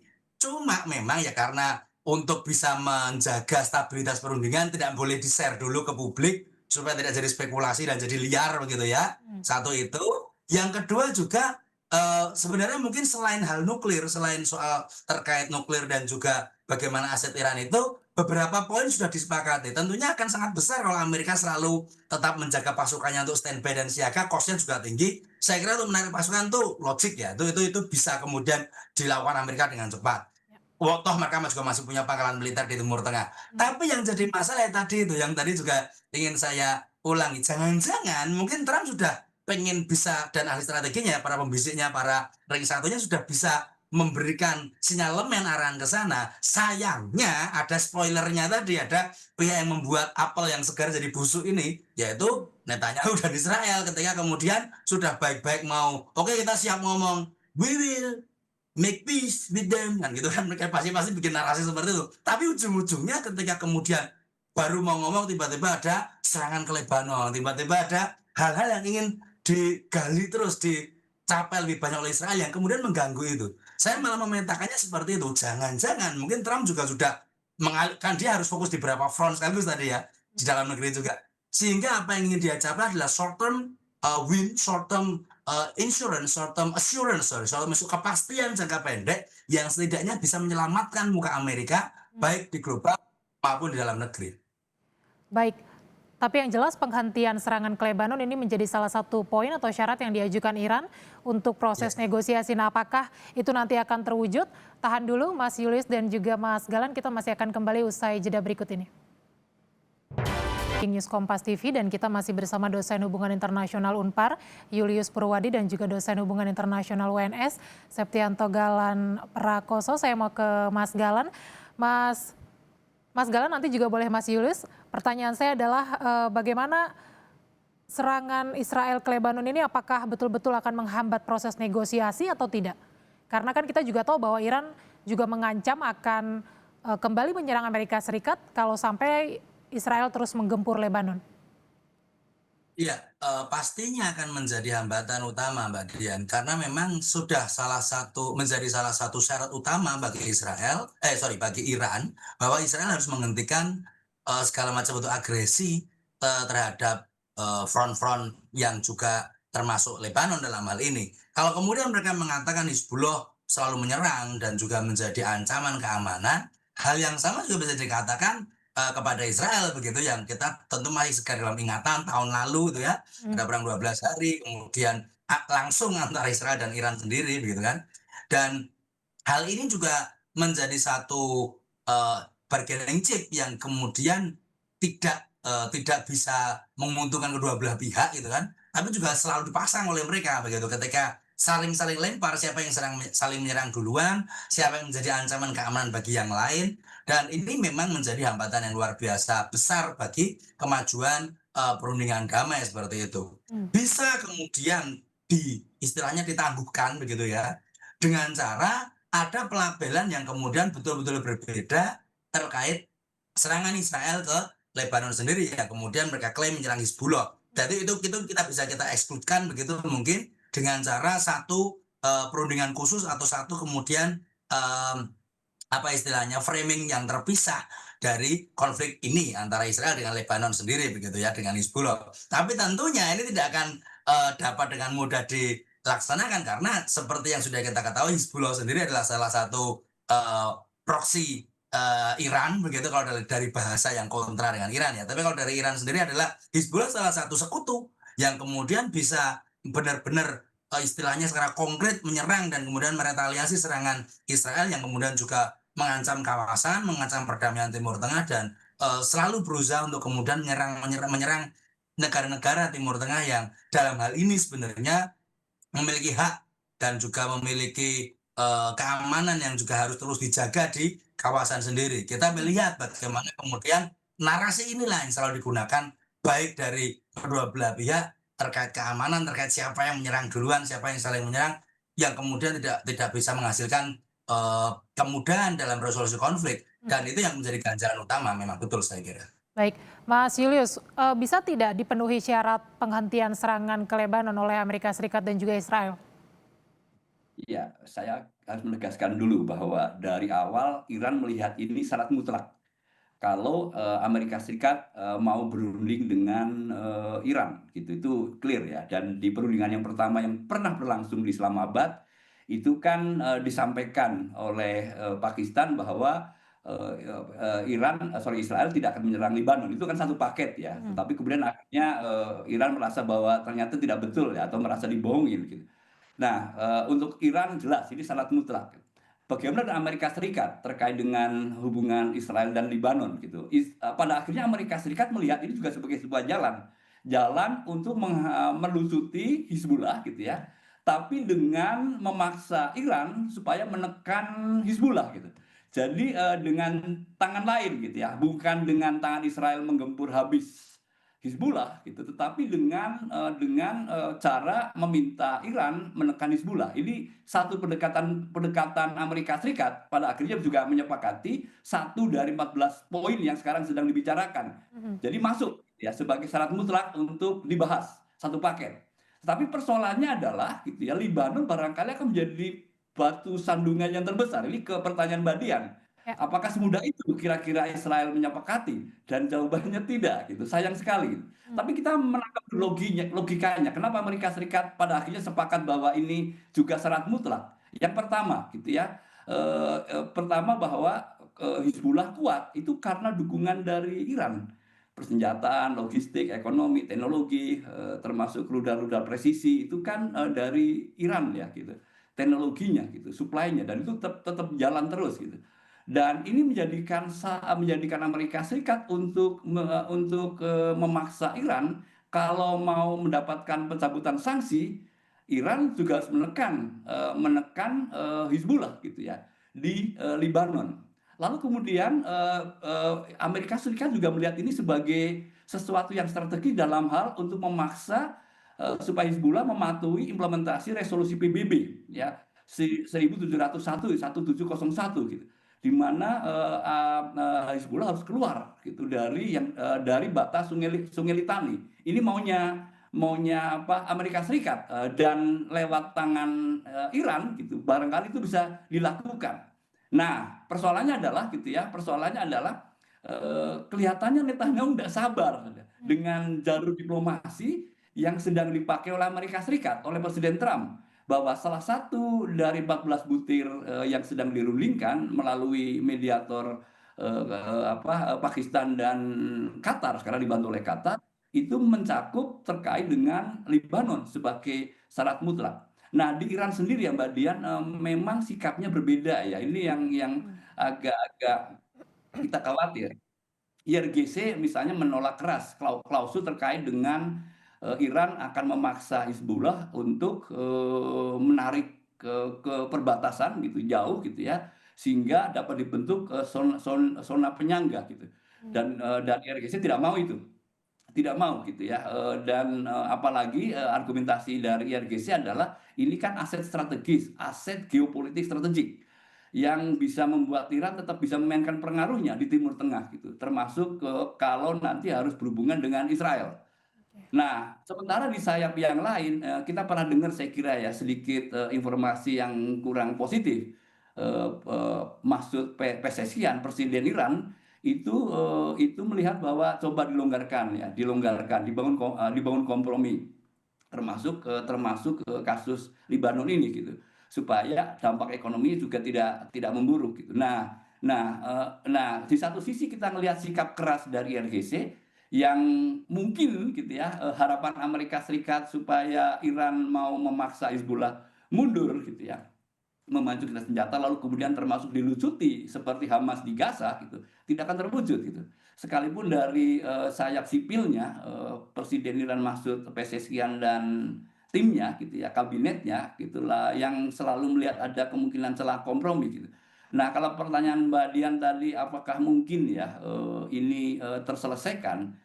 Syarat mutlak jawaban saya adalah betul Lebanon menjadi syarat mutlak gitu, tetapi akan menjadi batu sandungan yang sangat besar Hmm. yang kita mungkin agak skeptis ya bahwa perundingan bisa menghasilkan perdamaian kesepakatan dalam waktu yang sangat dekat. Oke, artinya apakah setelah 100 hari berperang, eh, pilihan damai itu masih jauh panggang dari api, Mas Julius? Ya, setelah itu kan harusnya dibuka ya sekecil apapun ya. Nah, ini menarik ke bagian dari strategi hibrida Amerika Serikat yang bilang akhir minggu ini akan terjadi perundingan. Mhm. Dan itu yang justru diwaspadai oleh IRGC gitu. Lalu lewat Menteri Luar Negerinya disampaikan bahwa tidak ada kesepakatan apa-apa. Gitu. Bahkan juru bicara Menteri Luar Negeri menyampaikan bahwa Trump, you are fired, Anda dipecat, gitu ya. Nah itu dia gitu ya. Apakah kemudian semudah itu ya menyepakati isu Libanon gitu ya, dan apakah dengan demikian kemudian celah itu menjadi terbuka gitu, masih jauh panggang dari api. Barangkali kita sebut ini ya, sepanjang usulan gencatan senjata gitu ya yang 60 hari, sepanjang Trump juga berpikir sampai September akan melayani Iran ya gitu, itu kan juga disampaikan. Jadi sepertinya satu sisi saya melihat Trump sudah apakah frustasi atau di sisi lain juga tutup mata gitu ya, atau pasrah di sisi yang lain. Tapi saya melihat di Partai Publik juga sudah menyiapkan strategi-strategi. Kalau perang ini nanti sampai September Hmm. dan kesepakatan itu dibangun beyond September gitu ya. Setelah September kelihatannya gitu ya, termasuk kemudian bagaimana menjaga swing voter di beberapa negara bagian gitu ya, termasuk menjaga pemilih setianya Trump dan Partai Republik gitu ya. Termasuk punishment untuk Partai Republik yang kemudian membelot ya di Kongres kemarin ya gitu. Jadi sudah banyak disiapin strategi gitu ya, strategi-strategi berbagai macam strategi ya gitu. Itu saya kira apa Ya, kita menjadi harus skeptis bahwa tampaknya masih jauh panggang ya dari oke. api ya Mbak Lia. Mhm. Kalaupun Trump mengatakan siap menghadapi Iran sampai September mendatang, apakah juga global sepakat? Karena kan konflik ini juga tentu berdampak signifikan terhadap global. Lalu pertanyaan saya kepada Mas Galan adalah, bagaimana harusnya global ini bereaksi di tengah konflik ini? Karena sudah jalan 100 hari, tapi tadi perdamaian masih mandek, Mas Galan. Ada tidak hal efektif yang bisa dilakukan? Selain misalnya apa tadi, Qatar dan juga Pakistan ini menjadi mediator aktif untuk mengupayakan perdamaian. Ya, Mbak Dian, memang sebenarnya global itu bisa bertindak lebih banyak ya, peran-peran dan juga aktor-aktor internasional, termasuk terutama negara-negara yang juga mungkin terdampak secara langsung, terutama kaitannya dengan energi dan juga ekonomi terkait konflik, eh, perang Amerika Hmm. Serikat, Israel dan Iran ini. Kalau saya ikutan ngomong konflik nanti seakan-akan mengamini Trump yang ngomong ini Ya. cuma konflik, ya. Tapi ya, global bisa bertindak lebih banyak begitu ya, bisa berperan lebih banyak untuk kemudian bisa menghindarkan dari eskalasi lagi atau menghindarkan dari stagnansi berkepanjangan yang kemudian tidak berujung, terutama dengan ya lobby-lobby dari negara-negara yang sekiranya juga terdampak, entah itu Tiongkok. Kemarin sudah kita ketahui ada summit antara Trump Xi Jinping, sementara Trump mengklaim tidak akan minta bantuan dan sebagainya.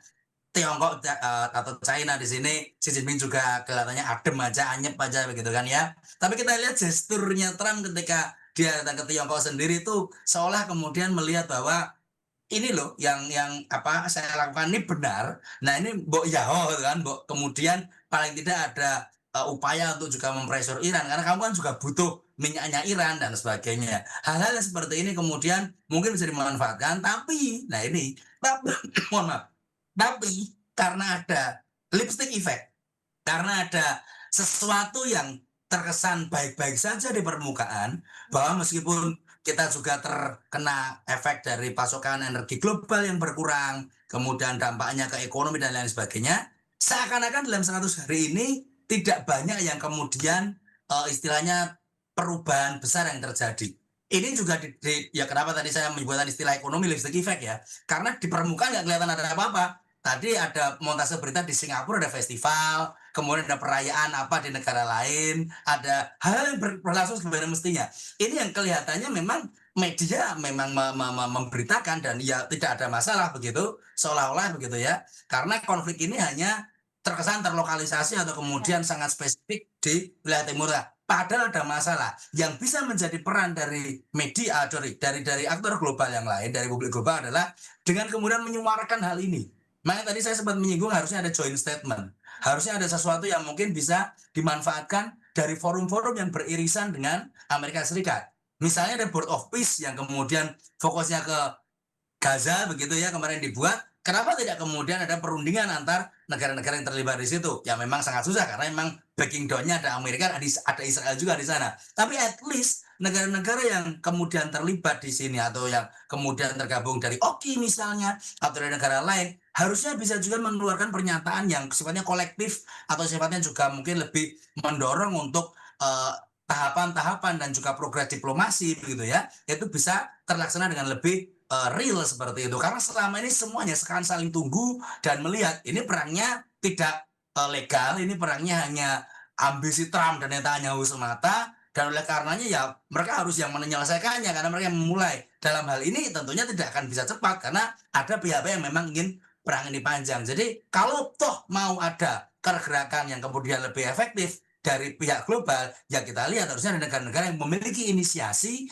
negara-negara yang bergerak begitu untuk kemudian memiliki inisiatif untuk menggerakkan tadi itu pernyataan khusus atau kemudian mosi untuk kemudian mengatakan di PBB dan lain sebagainya. Meskipun kita juga tidak boleh mengindahkan, tidak boleh menyepelekan upaya yang sudah dilakukan oleh Pakistan dan juga Qatar misalnya dalam hal ini, meskipun memang belum terlalu nampak dan memang jangan terlalu nampak di permukaan supaya tidak tidak terspill kemana-mana. Tapi memang ya setidaknya harus ada progres nyata yang kemudian dipertontonkan dan diperlihatkan bahwa kita masih bisa optimis perdamaian ini tetap akan tercapai meskipun mungkin seperti bahasa Mbak Dian tadi mungkin saat ini masih jauh panggang dari api seperti itu.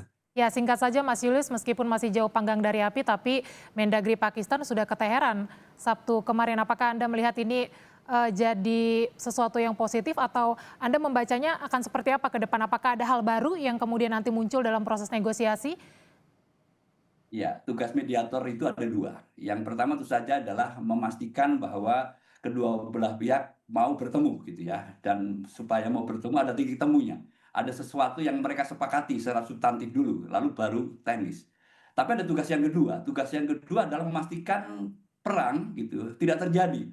Perang terbuka ya, tidak terjadi. Jadi aksi serang satu sama lain itu dihentikan. Itu tugas mediator. Dan sepertinya yang saya lihat sedang dimainkan oleh Pakistan lebih ke sini. Yang kedua ini, memastikan supaya kedua belah pihak tidak saling menyerang lagi ya. Jadi eskalasinya dijaga, kalau bisa deeskalasi. Itu Mbak Dian, yang paling penting, yang paling utama. Nah, kembali ke kapan kita bisa memadamkan apinya gitu. Nah, menurut saya gitu, negara-negara terus harus belajar dari pengalaman di masa lalunya. Kenapa Israel bisa menjadi begitu pongah pada hari ini, begitu semena-mena dengan negara-negara tetangganya, itu karena negara-negara Timur Tengah itu terpecah belah, gagal gitu ya mengambil suara yang sama. Nah, sama aja gitu. Harapan kita adalah pada hari ini negara-negara Teluk juga berpikir yang sama, united lagi, lalu juga didukung oleh negara-negara dunia. United saya kira ini menjadi bagian yang sangat penting. Dan sebenarnya kalau kita melihat kasus serangan Israel ke Lebanon, gerakan-gerakan membangun aksi-aksi kolektif itu kan sudah diinisiasi ya. Misalnya oleh Pak Dubes Indonesia di New York ya, setelah tentara Unifil kita gugur, lalu kemudian dia menggalang dukungan dari anggota-anggota PBB secara keseluruhan ya, itu bisa dilakukan. Lalu mendekati Perancis yang kebetulan juga anggota DKPBB supaya bisa menginisiasi tindakannya lebih konkret gitu, daripada sekedar seruan moral. Nah ini jadi bagian penting. Semakin banyak negara-negara bergabung dalam gerbong aksi kolektif global, kita bisa berharap ya ada tekanan yang lebih besar kepada Israel. Itu menjadi bagian yang sangat penting gitu. Termasuk juga tekanan kepada Donald Trump. Nah, aspek yang lain kita berharap bahwa akan terjadi game changer di Amerika Serikat. Kita lihat di pemilu setelah, memang kalau misalnya Trump kalah, dia akan tetap bisa berkuasa, tapi menjadi lame duck. Tapi paling tidak Kongres akan tetap dikuasai oleh Demokrat, kecil nggak apa-apa, gitu, lebih besar. Tetapi ada pengaruh yang bisa menghentikan Trump gitu ya untuk melanjutkan perangnya. Ini bagian yang lain yang kita berharap ya. Jadi satu ada aksi kolektif global, united lagi. Lalu sisi lain kita juga berharap ada gerakan di Amerika Serikat termasuk di Kongres. Nah, saya yakin sih masyarakat Amerika juga sudah capek ya, saya yakin itu. Ya. Dan kita tahu wartawan-wartawan sudah berteriak kemarin waktu di press conference, stop serving Israel. Hentikan menjadi budaknya Israel. Bahasa kasarnya kurang lebih ya. Stop melayani Israel terus-menerus dan terus-menerus. Jadi Amerika Serikat juga paham betul bahwa biang keladi semuanya ini adalah Israel, dan Amerika Serikat menjadi pelayan Israel gitu. Nah, kita berharap api segera dipadamkan, tidak harus menunggu September gitu ya, dan perekonomian kembali normal gitu ya. Baik. Itu Mbak Dian. Oke, tentu saja dunia menantikan perdamaian ini bisa terwujud untuk menyudahi perang karena tentu saja internasional juga menanggung kerugian akibat perang yang saat ini sedang berlangsung. Terima kasih dosen Hubungan Internasional Universitas Parahyangan Julius Purwadi dan juga dosen Hubungan Internasional UNS Septianto Galan Prakoso sudah berbagi pandangan di Breaking News Kompas TV kali ini. Selamat malam menjelang pagi, sehat selalu. Selamat malam Pak Dian, Pak Julius, terima kasih. Saudara, Breaking News